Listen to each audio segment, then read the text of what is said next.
عنہما، آپ فرماتے ہیں کہ اس آیت کی تفسیر عبداللہ بن عباس نے یوں بیان کی ہے، عبداللہ بن عباس نے یوں بیان کی ہے، یعنی تورد ارواحہم علی النار غدوا وعشیا، ہکذا قال قتادہ ومجاہد وقال ابن مسعود رضی اللہ عنہ ارواحہم فی جوف طیر سود یرون منازلہم غدوا وعشیا۔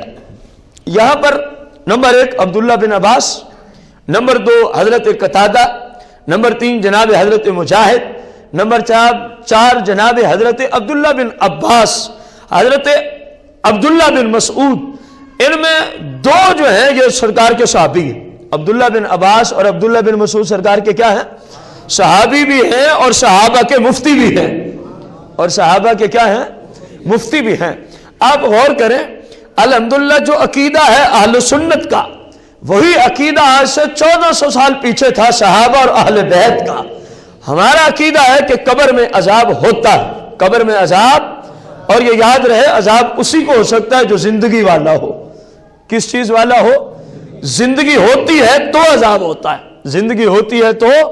اگر بندے نے فنا ہو جانا ہے، وہ بالکل ملیا میٹ ہو گیا، خاک ہو گیا، تو پھر عذاب کس چیز کو دیا جاتا ہو؟ عذاب کس چیز کو؟ اصل میں ایک موضوع کے تحت 2 باتیں اس سے ثابت ہو رہی ہیں، ایک تو قبر میں عذاب ہوگا، نمبر 2 قبر میں زندگی بھی ہے، نمبر 2 قبر میں زندگی بھی ہے۔ اب غور کریں، عبداللہ بن عباس، عبداللہ بن مسعود، حضرت قتادہ، حضرت مجاہد، تابعین میں سے اعلیٰ درجے کے رئیس المفسرین جن کے القابات ہیں، اور عبداللہ بن عباس تو وہ ہیں جن کو سید المفسرین کا لقب دیا گیا ہے۔ اس امت کے جتنے بھی قرآن کے مفسر آئیں گے قیامت تک، سب کے سردار اگر مفسرین میں ہیں تو عبداللہ بن عباس کی ہستی ہے۔ قرآن کا پہلا مفسر قرآن اس امت کا کیا لکھتا ہے، کیا فرماتے ہیں؟ اس آیت سورۃ المومنون، سورۃ المؤمن یا سورہ غافر دونوں اس کے نام ہے، آیت نمبر 46 کے تحت آپ نے فرمایا کہ ان یعنی فرعونیوں کو، اللہ فرما رہے فرعونیوں کو قبر میں کیا دیا جاتا ہے؟ عالم برزخ۔ مراد کیا ہے؟ عالم محشر سے پہلے، محشر کے دن کھڑے ہونے سے، مرنے کے بعد کھڑے ہونے سے پہلے ان تمام فرعونیوں کو جہنم کا عذاب دیا جا رہا ہے۔ جہنم کا کیا دیا جا رہا ہے؟ عذاب دیا جا رہا ہے۔ اور پھر فرمایا عبداللہ بن عباس نے، یرون منازلہم، وہ دیکھتے ہیں، فرعونی دیکھتے ہیں منازلہم، اپنے ٹھکانے کو، کہ ہم نے محشر کے بعد کہاں مرنا ہے، محشر کے بعد کس جگہ ہمیں داخل کیا جائے گا۔ وہ صبح و شام روزانہ 2 مرتبہ اپنی منزل اور جس جگہ اللہ نے ان کو جہنم میں داخل فرمانا ہے، اللہ ان کو ان کے عالم برزخ کی حالت میں یہ روزانہ ہی دکھا دیتا ہے۔ اور اس کے ساتھ ساتھ تمام فرعونیوں پہ جہنم کا کیا ہو رہا ہے؟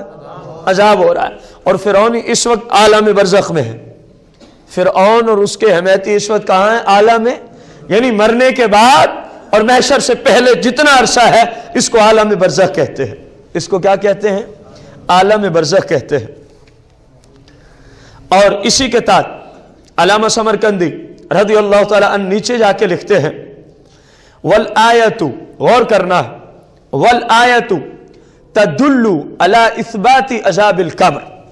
والآیت، کیا فرماتے ہیں؟ یہ آیت النار یعرضون علیہا غدوا وعشیا والی آیت 24ویں پارے کی سورہ مومن، سورت کا نمبر 40 ہے، آیت نمبر 46 ہے۔ آج سے سینکڑوں برس پہلے کا مفسر قرآن عبداللہ بن عباس اور عبداللہ بن مسعود، حضرت مجاہد، حضرت قتادہ کی روایت سے آپ کیا لکھتے ہیں؟ علامہ سمرقندی جن کی وفات ہے 373 سنہ ہجری میں، آپ لکھتے ہیں والآیت تدل، اسی آیت سے استدلال پکڑا گیا ہے، یہی آیت دلالت کرتی ہے، یہی آیت کس چیز پہ؟ علی اثبات عذاب القبر، علی اثبات عذاب کہ یہ آیت ہمیں بتا رہی ہے قرآن کی روشنی میں کہ قبر میں عذاب ہوگا، قبر میں عذاب ہوگا۔ معلوم ہوا جو بندے قبر کے عذاب یا زندگی کے منکر ہیں، حقیقت میں وہ قرآن کے منکر ہیں، حقیقت میں وہ قرآن کے کیا ہیں؟ منکر ہیں۔ ہم امام اہل سنت کے فرمان عالی شان سے یہ مسئلہ نہیں ثابت کر رہے، ہم محدث اعظم پاکستان مولانا سردار احمد رحمت اللہ علیہ کے آپ کے مواعظ حسنہ سے یہ مسئلہ ثابت نہیں کر رہے، ہم کسی مفتی عرب یا عجم کا فتویٰ آپ کو نہیں سنا رہے۔ میرے بھائیوں اور بزرگوں، قرآن پڑھ کے قرآن کے حقیقی مفسرین کی آراء آپ کے سامنے ہم پیش کر رہے ہیں۔ کسی کو 1000 سال گزر چکا ہے تو کسی کو 1100 سال گزر چکے ہیں، اور کوئی تو ایسا ہے جس کو 1400 سال بیت گئے ہیں۔ عبداللہ بن عباس رضی اللہ تعالیٰ عنہ کی میں نے بات کی، عبداللہ بن مسعود رضی اللہ تعالیٰ عنہ کی میں نے بات کی۔ سرکار کے صحابہ اگر اس آیت سے یہ چیز ثابت کر رہے ہیں، وَالْآيَةُ تَدُلُّ عَلَىٰ إِثْبَاتِ عَذَابِ الْقَبْرِ، کہ یہ آیت ہمیں بتا رہی ہے کہ قبر میں عذاب ہوگا، تو پھر ماننا پڑے گا کہ جو قبر کے عذاب کا منکر ہے وہ قرآن کا منکر ہے، وہ قرآن کا کیا ہے؟ منکر ہے۔ گھر سے ہم کوئی تفسیر نہیں عرض کر رہے، کسی بھائی کو پورے ورلڈ میں ہم جتنی باتیں عرض کر رہے ہیں، جس تفسیر کا ہم حوالہ اور جس تفسیر کو بطور ریفرنس ہم آپ بھائیوں کو اور انٹرنیٹ کے ذریعے جہاں تک پورے ورلڈ میں آواز پہنچے گی ان سب کو کہہ رہے ہیں، یہ ہم ذمہ داری سے کہہ رہے ہیں، یہ سارے عربی چھاپے ہیں، اور جس طرح ہم کہہ رہے ہیں اسی طرح عربی ان تفسیروں سے ہم نکال کے دکھا دیں گے۔ یہ بات نہیں کہ صرف اپنے مسئلہ کو ثابت کرنے کے لیے ہم کوئی مبالغہ رائے کر گئے، ہرگز نہیں۔ بات ان مفسرین کی ہے، پہنچانے والے ہم ہیں۔ بات اللہ جل شانہ کی ہے جو قرآن میں آئی ہے، پہنچانے والے ہم ہیں، کیونکہ ہمارا تو کام ہی یہی ہے کہ بگڑے ہوئے بد مذہب جو بے ہدایتیں ہیں، جو دین سے دور ہے، اپنی تو کوشش یہی ہے کسی طرح وہ اسلام کو ماننے والے ہو جائیں، کسی طرح وہ اسلام کو صحیح معنوں میں ماننے والے ہو جائیں۔ اب غور کریں، چوتھی تفسیر، یہ تمام عربی تفسیروں کے ریفرنس ہیں آج جتنی بھی آئیں گی، جس کا نام ہے تفسیر بغوی، مصنف ابو محمد الحسین بن مسعود البغوی الشافعی، یہ وفات پاتے ہیں 510 سنہ ہجری میں، 510 سنہ ہجری میں۔ آپ کیا لکھتے ہیں؟ وقال قتادۃ ومقاتل والسديش والكلبي تورد روح كل كافر على النار بكرة وعشية ما دامت الدنيا۔ تفسیر بغوی جلد 4 صفحہ 113 پہ لکھا، سورہ المؤمن آیت نمبر 46 کی تفسیر کرتے ہوئے لکھا۔ کیا لکھتے ہیں؟ حضرت سیدنا قتادہ، حضرت سیدنا مقاتل، حضرت سیدنا کلبی، حضرت سیدنا سدیش، یہ چاروں تابعین بڑے بڑے مفسرین قرآن، ان کی رائے کیا ہے؟ ان کی رائے کیا ہے؟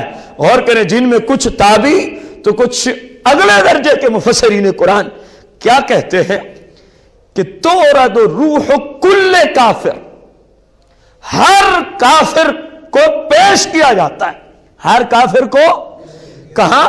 علی النار، کس چیز پہ پیش کیا جاتا ہے؟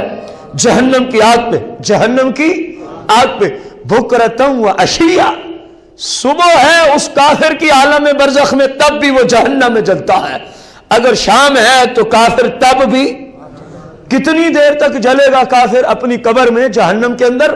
فرمایا ما دامت الدنیا، جب تک یہ دنیا باقی ہے، جب دنیا ختم ہو جائے گی، قیامت کے دن آئے گا، تو اسی آیت کے آخر میں اللہ نے فرمایا وَيَوْمَ تَقُومُ السَّاعَةُ، جب قیامت برپا ہو جائے گی، ادخلوا آل فرعون اشد العذاب، اللہ فرشتوں کو حکم دے گا جو کافر فرعونی اور فرعون قبروں میں آج تک عالم برزخ میں عذاب میں رہے، اب ان کو ادخلو، داخل کرو، اشد العذاب، اس عذاب میں جو قبر سے بھی زیادہ ہے، جو قبر سے بھی۔ تو ہر کافر کے ساتھ یہی صورتحال کی جائے گی۔ غور کرنا، اب جس مفسر کی بات ہو رہی ہے تفسیر ابن کثیر، تفسیر کا نام کیا ہے؟ ابن کثیر۔ بندوں کو مار جانا چاہیے کہ ابن کثیر کے رفع یدین کو تو لے لیں اور بہت بڑا مفسر قرآن کہا جائے، اور جب وہ عقیدہ اہل سنت کی بات کرے تو اس کو چھوڑ دیا جائے۔ یہ انسانیت نہیں ہے، یہ انسانیت، کیونکہ آپ حنبلی المسلک تھے، آپ کے رفع یدین سے ہمیں کوئی اعتراض ہی نہیں ہے،